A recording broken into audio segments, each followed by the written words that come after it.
And it was really a tremendous experience and one that I will never forget. And when I think of Faith, I do have to admit I mean think of all the wonderful things that she said and did, and all the kind and generous words she had for each one of us in this chamber. Always greeted us with a smile. But I'll also remember Faith holding that shad, and that will make me smile. And I bet you Faith would be happy about that memory, that I remember her with a smile. Thank you, Mr. Speaker. Thank you, Representative. And from our hometown of New Britain, Representative O'Brien. Thank you, Mr. Speaker. And on behalf of the New Britain legislative delegation, I want to express my heartfelt sympathy to Faith's family on her passing. I can't express to you how much it hurts to see that she is gone. She was such a deeply decent person. She looked around her at all of the people surrounding her, and with a school teacher's sensibility pointed out what each and every person needed to make their own life better. And she tried to make it her business to find out what it is that each and every person needed to be able to do to improve themselves, and made it her business to help them to do that. I'm not going to share what it is that she was helping me with. But suffice it to say that I would from time to time have to sneak past her office so she wouldn't notice and pester me to do those things. Faith grew up in New Britain. She grew up in the neighborhood that I now live in, and I greatly enjoyed sitting with her and listening to her tell the stories of growing up across the street from the old high school in New Britain, talking about her siblings and the stories of what it was like to be living in New Britain back then. It was really wonderful to get a glimpse into life then, and the people of New Britain, I know, share the sympathy on her passing. Faith was a very kind and decent person. This chamber is privileged to have been able to say that we had Faith McMahon as one of our members, and I will miss her very deeply. Thank you, Mr. Speaker. Thank you, Representative. Representative Morris. Thank you, Mr. Speaker. And my deepest condolences to Faith's family. I feel your loss, and I feel at the same time I just had to stand and talk about a woman who has meant so much to me in 2 years. I lost my own mother in 2001. I've actually shared with many people that Faith McMahon, who sat 2 seats away from me, from the time I entered this legislature, in many ways, she was like a mom to me. In many ways, she took me under her wing, as she does so many. Kept me aware of what the real priorities were, the real concerns and our purpose here as legislators. Her love was just overflowing. When she talked about kids, children, she drew you in. And I was sitting up last night thinking about Faith, and I need to tell you, I haven't had a day that hasn't gone by that I've not thought about Faith since she's moved on. And I remember one time I talked to her, and we talked about her name, and I don't know why her parents ever named her Faith, but it was an appropriate name. Because I looked at her one time and says, you know what? I says, your name is really something. Because she was trying to encourage me. We need to do these things for fathers and getting dads engaged in their children's lives so we can have better outcomes for dads. And there were some challenges along the way. I said, but Faith, you have faith. No matter what it is, you don't see the challenges, you don't see the obstacles, you still believe. You're reaching for those things you don't see. She just had this fire that was in her belly, and it caught on. And I kind of sat up last night, and many people know I'm a minister as well, and I had to think about the 11th chapter of the book of Hebrews, which talks about faith.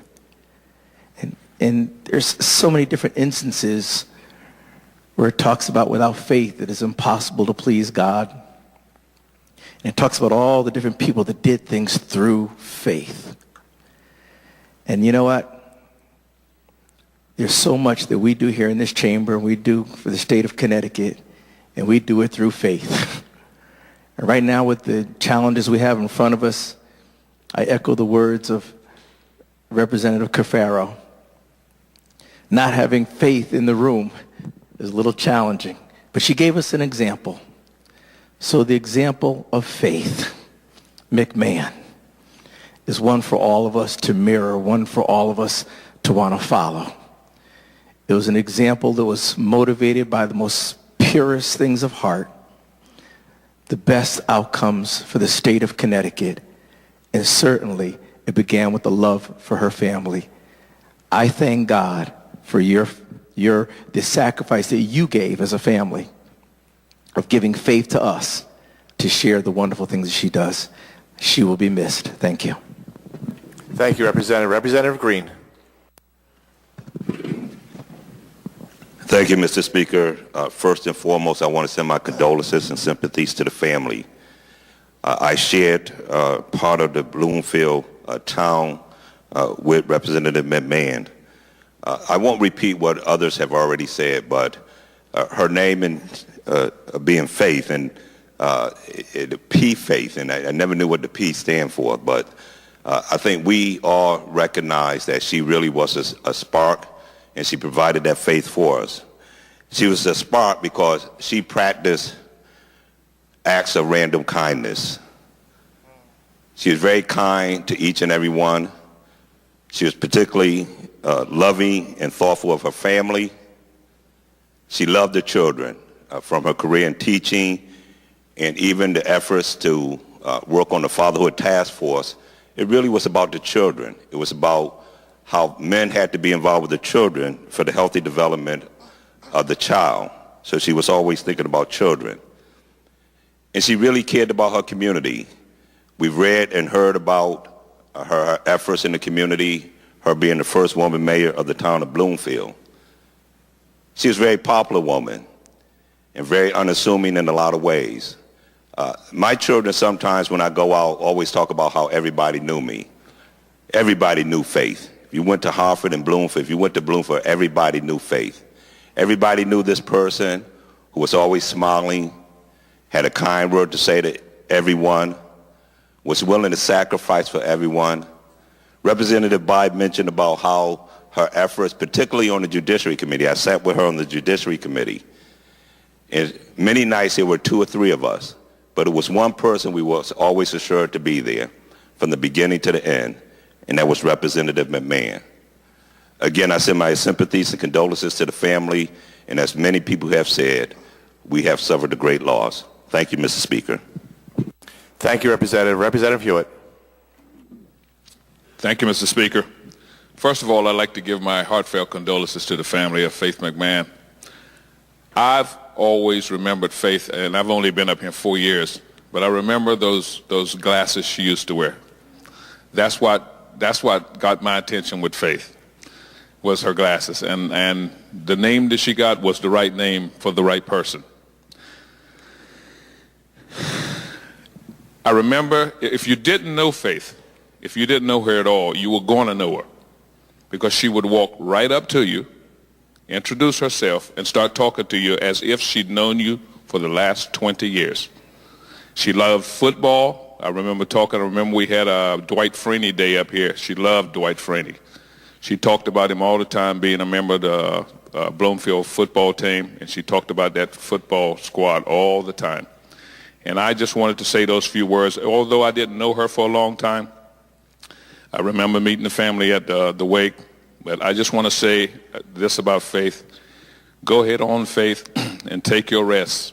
We loved you, but God loved you best. Thank you. Thank you, Representative. Remark further? Remark further on the resolution before us. I would just like to say to the family, as you can hear, we had great love for Faith McMahon, and Bill and the family. We miss her so much. Just like to add, so much about Faith. She's one of the most caring persons I know. She cared about everybody. And when I was at the funeral, I heard the niece refer to her as Auntie Faith. I think she was everybody's Auntie Faith. She didn't have enough hugs to give everybody. You know, she wanted to hug you, pinch you in the cheek, and send you on your way. And that would make your day. The other thing about Faith was she was constantly moving. She was just on the go. She was moving, doing as much as she could because she knew she had to do everything, and she was also moving. And she also liked to have fun. When we had a hat day here, she had one of the best hats. I mean, I think she just went and tried to find the best hat that she could, and she took such pleasure in having fun with herself and with all of us. I think I talked to the family about her this pink and black jacket that she wore. She loved that pink and black jacket. She looked great. It looked great on her, and she would say, "And Chris, it's reversible." You know, it was practical. You know, and she was just wonderful, and we do miss her so much, and we thank you for sharing her with us, and we certainly express our sympathy and condolences to Bill and the family. Certainly a pleasure to serve with her, and we will miss her, but she knows that we have to continue her work and hug somebody today. So with that, I ask that we take action on this resolution by rising and observing a moment of silence.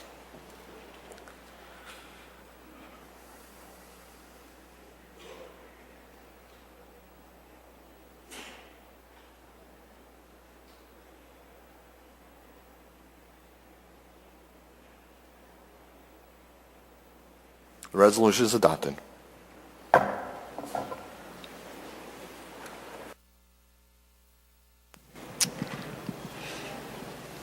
Mr. Speaker.